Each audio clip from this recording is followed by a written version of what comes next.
Il est midi et les premiers verres de bière sont versés. Pour la brasserie de l'Uma, c'est sa première année au Salon de l'Agriculture.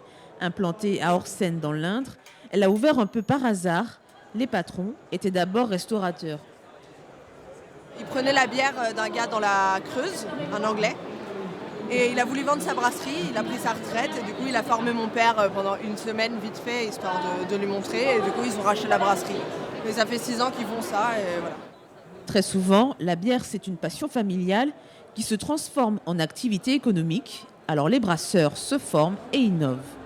Le consommateur est à la recherche finalement de saveurs nouvelles et que la bière permet de développer énormément de produits différents. Alors aujourd'hui, on peut à la fois avoir une grande diversité dans les bières brunes, mais aussi dans les bières fruitées. Et puis je vous invite aussi à découvrir finalement un segment un peu spécifique qui sont les bières sans alcool. Pour arriver à ces saveurs, les brasseurs se tournent vers des matières premières locales.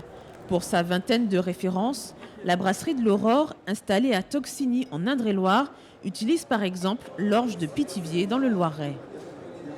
Le consommateur est vraiment locavore et il veut vraiment des produits de son département, de sa région, de son canton. Il a besoin de proximité, de se reconnaître dans les produits, dans ses valeurs. Et c'est pour ça qu'on a aussi cette explosion, parce que les gens ont besoin de proximité en fait, et de circuit court. Packaging soigné, récompense mise en avant. Face à la concurrence, il faut se démarquer.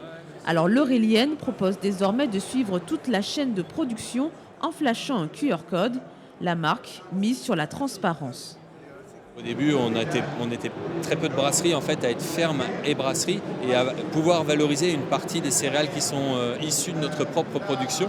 Et donc là, ça vient compléter une communication qui, au final, va nous aider puisque nous, petite entreprise, on n'avait pas forcément en fait, la volonté de pouvoir créer et le financement de pouvoir créer ce type d'application. Les brasseries ont été touchées par le Covid à cause de la fermeture des restaurants. Elles espèrent que la reprise sera au rendez-vous.